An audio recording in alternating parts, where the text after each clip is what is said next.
नमस्कार दोस्तों, मैं आप सभी का स्वागत करता हूं हमारे इस फाइनेंशियल एस्ट्रोलॉजी की लर्निंग सीरीज़ में, जिसमें कि दोस्तों अभी हम आपको सिखाने वाले हैं पंचांग।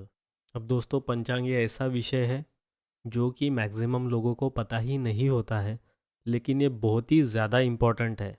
अगर आप जस्ट कैजुअली एस्ट्रोलॉजी सीखना चाहते हो या फिर फाइनेंशियल एस्ट्रोलॉजी सीखना चाहते हो, तो दोनों लोगों के लिए भी पंचांग बहुत ही ज़्यादा इम्पोर्टेंट है। और पंचांग एक ऐसा विषय है जो कि हमें डेली लाइफ में भी काम में आता है, इसीलिए हर एक पर्सन को पंचांग सीखना ज़रूरी हो जाता है। अब दोस्तों, आपको शायद ये सुन के थोड़ा सा अजीब लगा होगा, लेकिन सिर्फ कुछ दशकों पहले पंचांग देखना एक बहुत ही कॉमन प्रैक्टिस थी। और आज देखिए, आज हमारा इस कदर आध्यात्मिक पतन हुआ है कि पंचांग देखना, उसको समझना, ये तो दूर की बात है। लेकिन आज पंचांग जस्ट मिलना, ये भी थोड़ा सा डिफ़िकल्ट हो गया है। कुछ खास गिने चुने बुक स्टेशनरी में या फिर गिने चुने जगह पे ही आज पंचांग मिलता है, जो कि ऑफ कोर्स हमारे लिए बहुत ही दुर्दैव की बात है। क्योंकि जैसे लाइफ में हमें और चीज़ें चाहिए होती है, बेसिक नीड होती है, उसी तरीके से पंचांग भी हमारी एक बेसिक नीड है। वैसे तो पंचांग ये एक प्राइमरी एजुकेशन में शामिल होना चाहिए, लेकिन अगर वो एजुकेशन में शामिल नहीं है, तो हमारी एक मोरल रिस्पॉन्सिबिलिटी बनती है कि हम एटलीस्ट पंचांग को देखना, उसको समझना सीखें और बच्चों को भी सिखाएं। क्योंकि ये हमारी एक कल्चरल प्रॉपर्टी है जो नेक्स्ट जनरेशन को पास ऑन होनी ही चाहिए। इसीलिए दोस्तों, हमने हमारी तरफ से इनिशिएटिव लिया है और पंचांग के नॉलेज की ये सीरीज स्टार्ट कर दी है। सो चलिए, अभी हम आते हैं नेक्स्ट स्लाइड पे। और देखिए, नेक्स्ट स्लाइड में हमने सबसे पहले लिखा है कि पंचांग यूज़ करने से पहले ऐसी कौन सी बेसिक चीज़ें हैं जो आपको पता होनी चाहिए।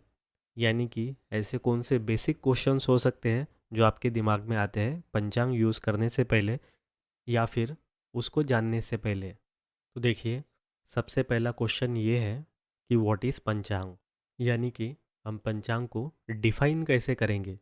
तो दोस्तों, पंचांग को मैं इस तरीके से डिफाइन करूँगा कि ये एक ऐसी पुस्तक है जो हमें पूरे एक साल में, क्योंकि एक एक साल का ही होता है पंचांग, ये एक साल में हमें यूनिवर्स के इम्पोर्टेंट इवेंट से जोड़ती है।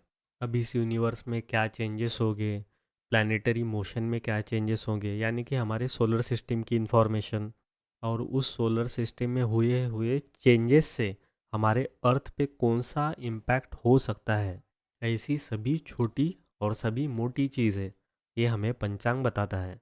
अब दोस्तों, ये डेफिनेशन आपने शायद ही सुनी होगी, क्योंकि एक पंचांग की एक्चुअल डेफिनेशन है, ऐसा मैं मानता हूँ। क्योंकि पंचांग को जनरली डिफाइन किया जाता है जस्ट बाय लिटरल नेम पंचांग, यानी कि पंच अंग, जिसमें पांच चीज़ें देखी जाती है। पर दोस्तों, पंचांग सिर्फ उतना ही नहीं है। क्योंकि देखिए, ये जितनी भी आध्यात्मिक चीज़ें होती है, उसकी हर एक लेवल पे डेफिनेशन बदलते जाती है। क्योंकि जैसे जैसे आपकी आध्यात्मिक उन्नति होने लगेगी, वैसे वैसे आप देखेंगे कि चीज़ों को देखने का नज़रिया जो है आपके पास, वो बदलते जाएगा और वो बहुत ज़्यादा मैच्योर होते जाएगा एज पर टाइम। इसीलिए चीज़ों को एक संपूर्ण रूप से देखना बहुत ही ज़्यादा ज़रूरी है। और अगर हम सिंपल लैंग्वेज में देखें, तो पंचांग को ऐसे डिफाइन किया जा सकता है कि पंचांग एक ऐसी पुस्तक है जो कि हमें पूरे एक साल की सारे के सारी प्लानिटरी इवेंट प्लस हमारे फेस्टिवल्स प्लस शुभ और अशुभ मुहूर्त बताती है। और ये जो बताती है वो बहुत ही ज़्यादा डिटेल में हमें बताती है। क्योंकि वैसे तो कैलेंडर भी होता है ये सब चीज़ें बताने के लिए, लेकिन कैलेंडर जो है वो बहुत ही कम चीज़ें और शॉर्टकट में बताता है। और कैलेंडर भी पंचांग से ही डिराइव्ड होता है। तो पंचांग में सभी चीज़ें बहुत ही डिटेल रूप से दी गई होती है। इसके अलावा और भी बहुत सी चीज़ें होती है जो कि एक एस्ट्रोलॉजर की काम की होती है, यानी कि सबका कल्याण हो, इस हिसाब से पंचांग में डेटा दिया गया रहता है। सो चलिए, अभी आते हैं नेक्स्ट क्वेश्चन पे। सो नेक्स्ट क्वेश्चन में हमने लिखा है कि पंचांग कितना ज़्यादा पावरफुल होता है। तो इसका ऑनेस्ट आंसर ये रहेगा कि दोस्तों, पंचांग बहुत ज़्यादा पावरफुल होता है। अगर आप ऐसा भी कहें कि दुनिया में जितनी भी पावरफुल किताबें हैं, उसमें से जो टॉप मोस्ट रेंज में आते हैं उसमें पंचांग इसेंशियली रहेगा ही। यानी कि हम ऐसा भी बोल सकते हैं कि पंचांग बहुत ज़्यादा पावरफुल है, क्योंकि उसमें उस प्रकार का डेटा मिलता है। अभी इसी पॉइंट को अगर आप माइक्रोस्कोपिक लेवल से भी ज़्यादा सूक्ष्म तरीके से अगर देखेंगे, तो आपको एक चीज़ समझ में आएगी दोस्तों, कि हर एक चीज़ जो भी दुनिया में चीज़ें हैं, उन सभी का एक अपना ऑरा होता है। अब वो ऑरा कैसे बनता है, तो वो उस पर्टिकुलर चीज़ में जो कंटेंट होता है उससे बनता है। जैसे कि देखिए, इंसान का अपना अलग एक ऑरा है, हर एक इंसान का यूनिक ऑरा है, हर एक प्राणी का अलग ऑरा है, हर एक फूल का भी अपना अपना अलग ऑरा है। और ये ऑरा रिप्रेजेंट करता है कि उस चीज़ में किस टाइप की एनर्जी है, कितनी एनर्जी है। यानी कि उसके अंदर की जो चेतना है, उससे पता किया जाता है कि उस चीज़ का ऑरा कैसा है। और दोस्तों, जितनी भी स्पिरिचुअल किताबें होती है, उन सभी का ऑरा एक स्पेसिफिक टाइप का होता है और बहुत ही अच्छा होता है।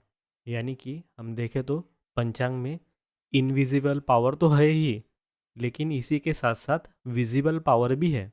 इनविजिबल पावर उसके ऑरा की वजह से, और विजिबल पावर उसके अंदर जो डेटा हमें दिख रहा है उसके वजह से।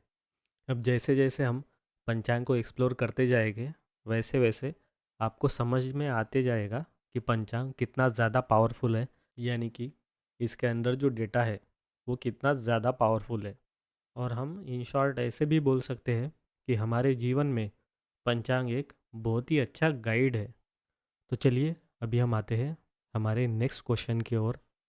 तो नेक्स्ट क्वेश्चन में हमने ये लिखा है कि पंचांग का हमें एग्जैक्ट यूज़ क्या है। यानी कि ऐसी कौन सी चीज़ है जो हमें पंचांग से पता चलती है।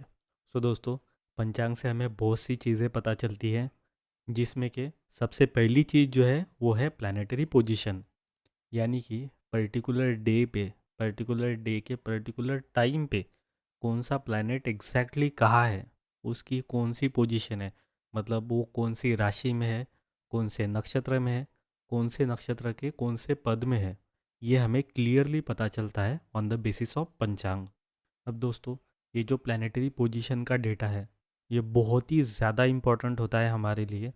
यानी कि फाइनेंशियल एस्ट्रोलॉजी में भी इम्पोर्टेंट होता है, और हमारे नॉर्मल एस्ट्रोलॉजी में भी बहुत ज़्यादा इम्पोर्टेंट होता है। उसके बाद नेक्स्ट चीज़ जो है, जो हमें पंचांग से पता चलती है, वो होते हैं प्लानिटरी इवेंट्स। अब प्लानिटरी इवेंट जो है, इसमें बहुत सी चीज़ें आती है जो कि हमने ऑलरेडी बहुत ही डिटेल में एक्सप्लेन कर दिया है आपके लिए, इसीलिए अभी उसको रिपीट नहीं करेंगे। तो जितनी भी प्लानिटरी इवेंट सामने जाके होने वाली है, वो सब की सब पंचांग में मेंशन रहती है। इसके अलावा नेक्स्ट चीज़ जो पंचांग से पता चलती है वो होते हैं प्लानिटरी फिनोमिनॉन। अब प्लानिटरी फिनोमिनॉन क्या होते हैं, कैसे होते हैं, कितने होते हैं, ये भी हमने आपको ऑलरेडी सिखाया है। तो जितने भी प्लानिटरी फिनोमिनॉन है, वो सब के सब, यानी कि उनका ड्यूरेशन और वो फिनोमिनॉन, ये सभी चीज़ें हमें पंचांग से पता चलती है। इसके बाद जो वेदर की इन्फॉर्मेशन है, वो भी हमें पंचांग से पता चलती है। यानी कि कब बारिश हो सकती है, कब सूखा पड़ सकता है, या फिर और बहुत सी चीज़ें, ये सभी चीज़ें हमें पंचांग से पता चलती है, जिससे कि हमारे किसानों को बहुत ज़्यादा हेल्प होती है। इसके बाद पंचांग की हेल्प से बहुत सी और चीज़ें की जाती है, जिसमें कि प्रश्न समाधान भी आता है। अब ये थोड़ा सा एक्सटेंसिव यूज़ है, जो कि हर एक पर्सन नहीं कर सकता है। इसके लिए एक ऑथराइज पर्सन की ही ज़रूरत होती है, और इसीलिए हम इस पॉइंट पे ज़्यादा फोकस नहीं करेंगे।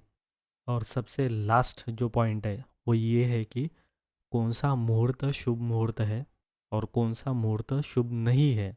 ये डिटेल भी हमें अगेन पंचांग से ही पता चलती है, और कोई स्पेसिफिक काम करने के लिए ये इन्फॉर्मेशन बहुत ही ज़्यादा यूज़फुल होती है। सो दोस्तों, इसी प्रकार से बहुत ही वाइड रेंज ऑफ यूज़ होते हैं पंचांग के। सो चलिए, अब हम आते हैं नेक्स्ट क्वेश्चन पे। सो नेक्स्ट क्वेश्चन में मैंने लिखा है कि अगर सपोज़ हम दूसरे कंट्री में है, तो क्या हम उस कंट्री के हिसाब से पंचांग देख सकते हैं या फिर नहीं।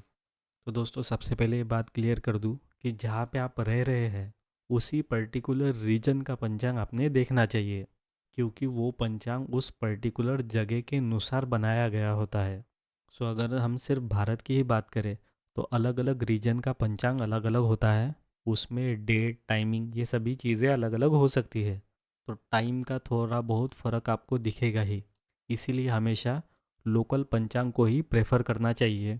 अब जब आप भारत के अंदर हैं तब आपको कोई भी प्रॉब्लम नहीं होगी, क्योंकि भारत के हर एक एरिया में उस पर्टिकुलर एरिया का पंचांग मिलता ही है। लेकिन सपोज़ आपको पंचांग देखना है और अगर आप आउट ऑफ इंडिया हो, तो उस केस में दोस्तों आप क्या कर सकते हैं, ऑनलाइन पंचांग की भी हेल्प ले सकते हैं।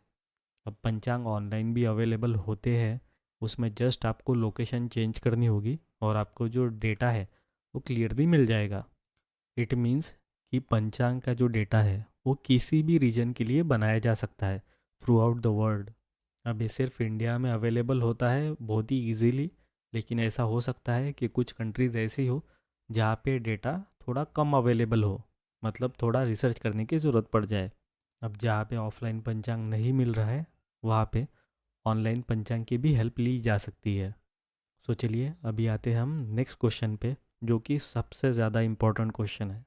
और ये क्वेश्चन ये है कि पंचांग सभी लोग यूज़ कर सकते हैं क्या? जैसे कि कोई भी कॉमन किताब होती है वो कोई भी पढ़ सकता है, वैसे ही क्या पंचांग ऐसी चीज़ है कि कोई भी व्यक्ति उसको यूज़ कर सकता है? अब ये सवाल ऐसा है कि जिसका आंसर स्ट्रेट अवे यस और नो दिया ही नहीं जा सकता, क्योंकि अगर इसका आंसर यस दिया या फिर नो भी दिया तो भी वो आंसर एम्बिगुअस हो सकता है। इसीलिए इस चीज़ को थोड़ा सा ज़्यादा डिटेल में डिस्क्राइब करना होगा। अब देखिए, पंचांग ये कोई नॉर्मल किताब नहीं है, ये एक रिलीजियस बुक है।